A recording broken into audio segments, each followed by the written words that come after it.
그래서 공동명의로 하시면 양도세도 줄어들 수 있습니다. 그다음에 부동산 안 하잖아요. 그쵸. 네, 뭐 친구가 이렇게 뭐 보증서 달라. 그쵸. 네, 뭐 그런 것도 와이프랑 공동명의로 안 돼. 뭐 이렇게 할 수 있는 장점이 있습니다. 공동명의는 참 괜찮은 것 같아요, 보면은. 그리고 우리가 아파트 취득할 때도 보면은 공동명의로 돼 있으면은 보유세를 덜 내나요? 종합부동산세를 좀 덜 내게 되고요. 나중에 우리가 팔 때 양도세도 좀 덜 내게 되죠. 왜 그런가요? 많이들 물어보시는 것 중에 하나 있어요. 이렇게 부부 명의로 하면 좋은가요? 저도 개인적으로 가능하다 그러면은 두 분 명의로 하면 좋습니다라고 얘기하거든요. 네. 그게 좋은 게 맞죠? 그러니까 왜 모르면 그렇죠? 공동명의 하면 중간은 간다. 이게 절세가 되는 포인트가 이런 거죠. 부동산을 사서 팔 때까지 내는 세금이 살 때 취득세 내죠. 그리고 가지고 있으면서 이제 재산세 내요. 그리고 재산이 좀 많다. 네. 그러면 이제 12월 달에 종합부동산세라고 그렇죠. 해서 한 번 더 종부세 냅니다. 내죠. 그리고 임대를 주고 있으면은 임대에 대한 그 소득세를 내죠. 그리고 팔 때 양도소득세를 내고.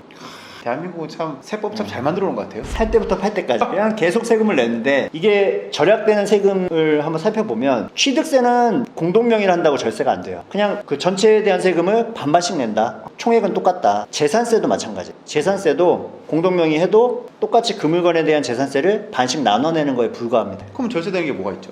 종합부동산세. 글쎄. 아까 재산이 많은 사람들은 종합부동산세를 한번 더 낸다 그랬잖아요. 그쵸. 근데 이거는 인별로 계산을 해요. 사람별로. 예를 들어 공시가격이 12억짜리 주택이 있어요. 이거를 단독 명의로 취득을 했다. 네. 그러면 종합부동산세 계산할 때 9억을 빼요. 그럼 3억이 그쵸, 초과액이 그쵸, 생기잖아요. 그쵸. 예, 거기에 대해 종부세가 나와요. 근데 이거를 공동 명의로 가졌다. 그러면 각각 6억이죠. 그럼 안 낼 수도 있겠네요. 예, 이게 인별로 6억을 빼주게 돼 있어요. 종합부동산세는.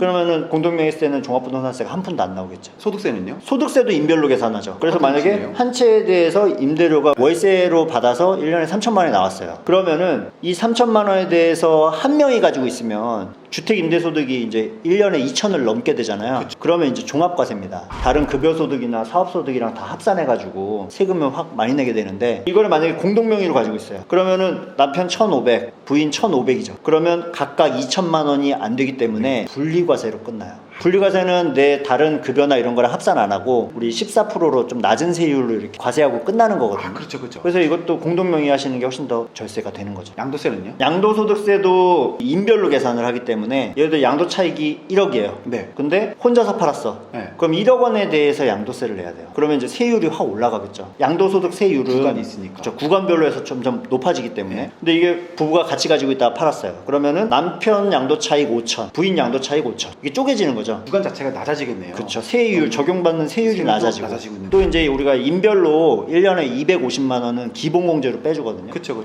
그 기본공제도 혼자 있었으면 한 번만 250만 원만 빼주는데 공동명의니까 각각 250씩 빼주는 거예요. 그래서 공동명의를 하시면 양도세도 줄여들 수가 있습니다. 그다음에 부동산도 안 하잖아요. 그쵸. 그리고 네, 뭐 친구가 이렇게 뭐 보증서 달라. 그쵸. 네, 뭐 그런 것도 와이프랑 공동명의를 안 돼. 뭐 이렇게 할 수 있는 장점이 있습니다. 공동명의는 참 괜찮은 것 같아요, 보면은. 절세도 부부 금술이 좀 좋아야지 가능해요. 그래요? 왜요? 제가 이렇게 막 뭐 종합부동산세도 줄어들고 양도세도 줄어들고 하니까는 부부 공동명의 하시는 게 좋습니다라고 하면은 어떤 분들은 그 세금 내더라도 그냥 내 명의로 하겠다. 씁쓸하네요. 이거 보시고 여러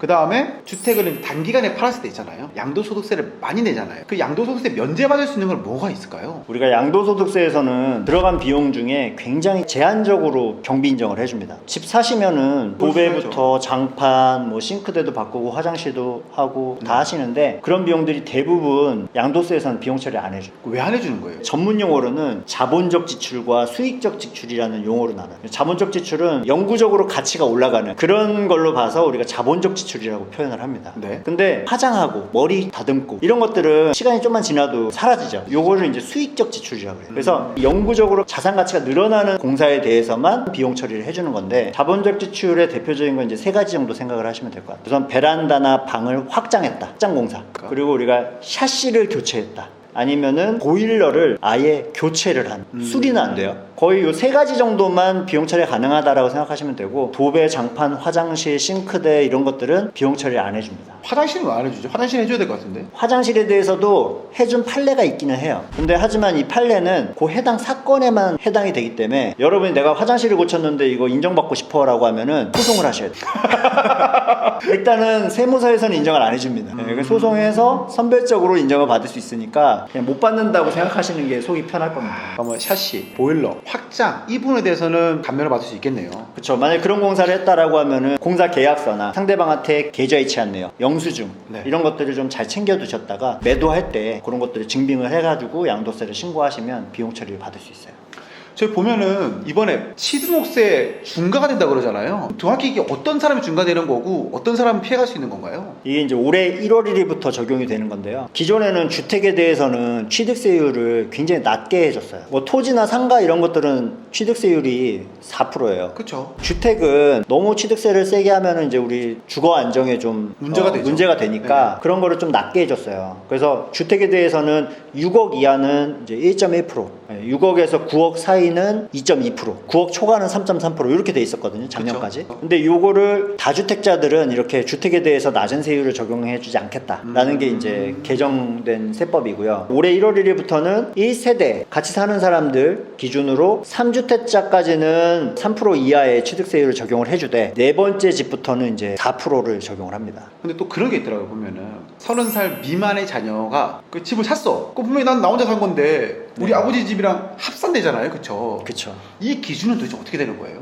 이게 취득세에서의 기준은 양도세랑 조금 달라요. 우리 양도세에서는 30살 안 돼도 따로 살면은 주택수를 따르게 보거든요. 그쵸. 근데 취득세에서는 그런 걸 따지지 않고 일단 주민등록이 같이 돼 있으면은 무조건 동의세대로 봐요. 그러니까 부모님이랑 사이가 안 좋아서 한 10년째 왕래가 없는 청년이 돈을 열심히 모아가지고 이제 집을 한 채 산다라고 했을 때 그때도 10년간 왕래 안 한 부모님이 몇 채인지를 주택수를 확인을 하고 사야 되는. 반대로 또 아버지 쪽에서 그럴 수 아버님도 있는 거죠. 자녀의 주택수를 확인해야 되는. 확인해야 되는 거죠. 그럼 30살 밑에 자녀가 있는 집 같은 경우에는 통틀어서 세 채 이상부터는 무조건 이제 네. 취득세 중과가 되는 거네요. 네. 이게 이제 주택수를 판단할 때 조금 양도세랑은 많이 다른데 이거는 건축법상의 주택만 카운팅을 해요. 예를 들어서 오피스텔이다. 네. 근데 주거용으로 써. 네. 근데 그런 것들은 주택수를 안 칩니다. 양도세에서는 주거용 오피스텔도 주택수에 다 넣잖아요. 네네네, 그렇죠. 그래서 비과세 안 되고 중과세 하는데 취득세에서는 건축법상의 주택만, 주거용 오피스텔이라 그래도 근린생활시설로 구분이 되거든요. 그래서 그런 것들은 빼고 순수한 주택만 가지고 이제 내채가 되는지를 판단을 하는 거죠. 자, 다음은 제가 또 상가에 대해서 궁금한 게 있는데 네. 상가 같은 경우에는 우리가 임대료를 받잖아요. 네. 감가상각은 저희가 토지랑 건물을 같이 사는 거잖아요. 상가를 그쵸. 샀다고 치면. 그렇죠. 근데 토지는 시간이 오래 지나도 가치가 떨어지질 않아요. 오히려 증가. 그죠. 공시지가 올라가는 것 같이 그쵸. 토지의 가치가 올라가죠.